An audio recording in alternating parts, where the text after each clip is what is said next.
মোমো আমাদের কার না পছন্দ।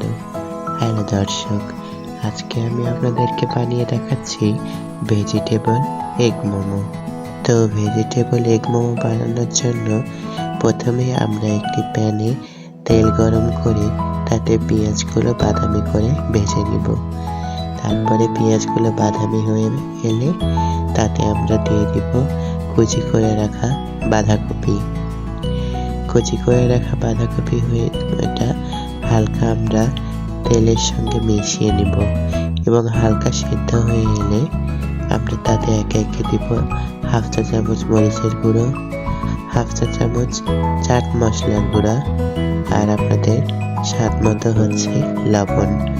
লবণটা আপনাদের স্বাদ অনুযায়ী বাড়িয়ে বা কমিয়ে নিতে পারেন। এরপর বাঁধাকপিগুলোকে ভালো মতো আমি মিক্স করে নিচ্ছি। এরপর এ পর্যায়ে আমি দিয়ে দিচ্ছি লবণ। আমি আগেই বলেছি লবণটা আপনারা আপনাদের পছন্দ মতো দিবেন। আমি লবণটা কমই খাই, তাই আমি এখানে কম দিয়েছি। ব্যাস, এরপর আমি এটাকে ভালো মতো নেড়ে চেড়ে মিশিয়ে নিচ্ছি। মনে রাখবেন চুলার আঁচ একদম বেশি বাড়াবেন না, নাহলে কিন্তু পাতাকপিটা নিচে লেগে যাবে এবং ভালো মতো সিদ্ধ হবে না। তো ভালো মতো নাড়া হয়ে গেলে আমি এবার এটাকে ঢাকা দিয়ে দিচ্ছি সিদ্ধ হয়ে আসা পর্যন্ত।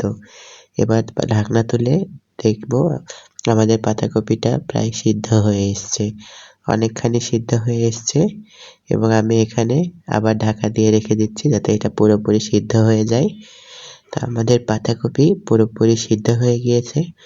এবার আমরা এখানে দিয়ে দিচ্ছি কুচি করে রাখা গাজর। আমি এখানে গাজরগুলো গ্রেটার দিয়ে গ্রেট করে নিয়েছি। এবার দিয়ে দিচ্ছি ধনেপাতাগুলো। ধনেপাতাগুলো একটার সাথে আরেকটা জোড়া লেগেছিল, আমি এগুলোকে আলগা করে দিলাম। ব্যাস, এরপর আমি আবার এবার এখানে আমি দিয়ে দিচ্ছি প্রায় 4 টেবিল চামচের মতো টমেটো সস, 1 চা চামচ সয়া সস। এই পর্যায়ে আমি দিয়ে দিচ্ছি চিলি ফ্লেক্স। আপনাদের কাছে চিলি ফ্লেক্স না থাকলে আপনারা শুকনো মরিচকে কিছুটা তেলে ফ্রাই করে গুঁড়ো করে দিয়ে দিতে পারেন। দিয়ে দিলাম অল্প একটু চিনি। ব্যাস, এবার এটাকে নেড়ে চেড়ে মিশিয়ে নিচ্ছি। নেড়ে চেড়ে সুন্দর মতো মিশিয়ে নিতে হবে যেন উপকরণগুলো ভালোভাবে একসাথে মিশে যায়। এরপর দিয়ে দিয়েছি 1 টেবিল চা চামচের মতো পানি। তারপর আবারও আমি নেড়ে নিচ্ছি।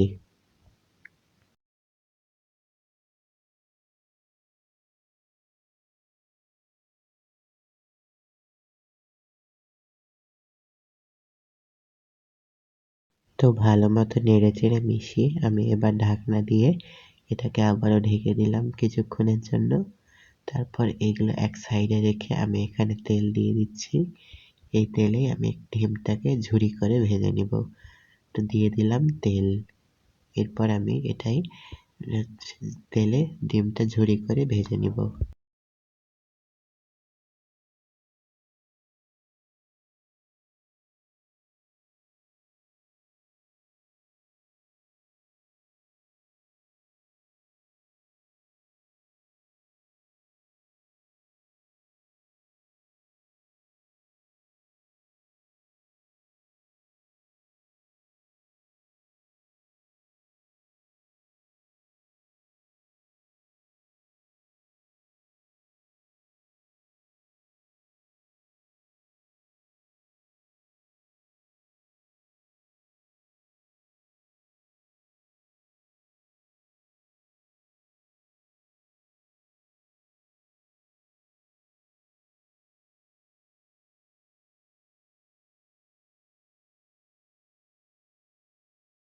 তো ডিমটাকে ঝুরো করে ভেজে নেওয়ার পরে আমি এগুলো ওই গাজর আর বাঁধাকপির সঙ্গে একসঙ্গে ভালো করে মিক্স করে নিলাম। মাঝখানে আমার চুলাটা বন্ধ হয়ে গেছিল, তাই ডিমটা ঝুরি করে নিতে একটু সময় লেগেছে। তার জন্য আমি আন্তরিকভাবে দুঃখিত। তো এই পর্যায়ে আমি অল্প কিছুক্ষণের জন্য আবার ঢেকে রেখে দিলাম। ব্যাস, ঢেকে রেখে দিলাম যতক্ষণ না এটা ভালো মতো ডিমটা ভালো মতো হয়ে যাচ্ছে। ব্যাস, এবার আমাদের মোমোর পুর রেডি হয়ে গেছে। তো এবার আমি আটা আর অল্প একটু কুসুম গরম পানি দিয়ে একটা ডো বানিয়ে নিয়েছিলাম, সফট ডো। তো সেটা এবার আমি এখানে বেলে নিচ্ছি। আপনারা দেখতেই পাচ্ছেন আমি কিভাবে রুটিটা বেলে নিচ্ছি।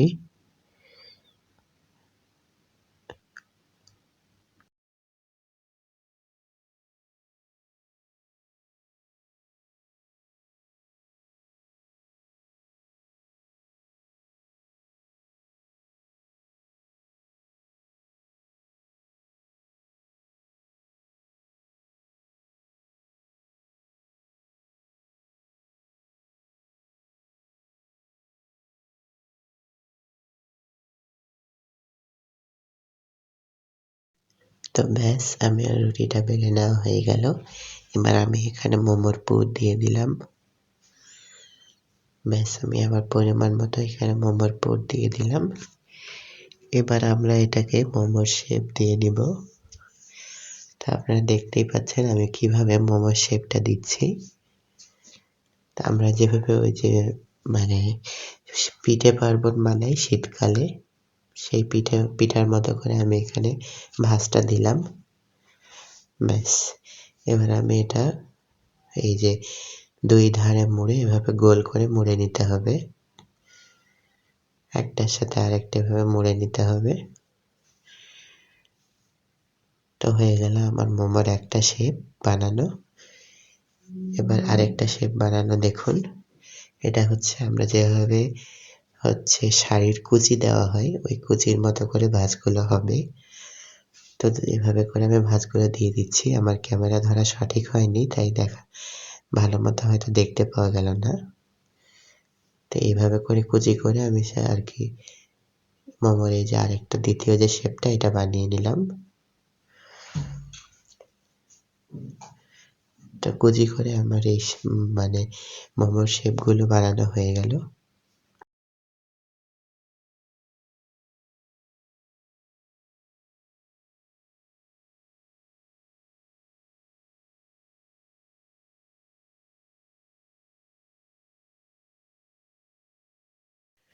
তা আমি এখানে সবগুলো মোমো বানিয়ে নিয়েছি, আপনারা দেখতেই পাচ্ছেন।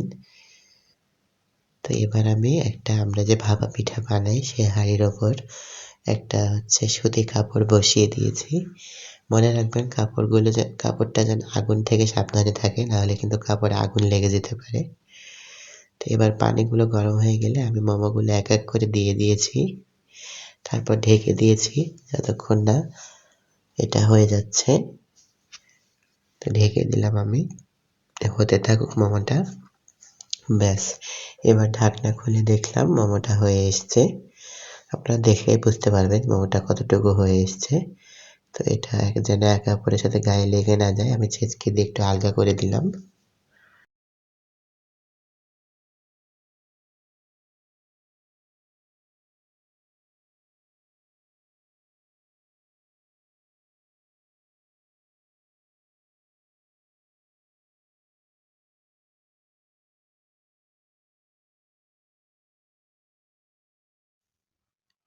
তো আমার সব মোমোগুলো হয়ে গিয়েছে স্টিম করা।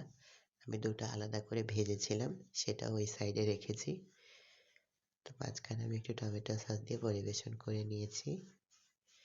তো আজকের মতো এ পর্যন্তই। সকলে ভালো থাকবেন। দেখা হবে আবার আপনাদের সাথে নতুন অন্য কোনো ভিডিওতে। আমার ভিডিওটি দেখার জন্য সকলকে অনেক অনেক ধন্যবাদ।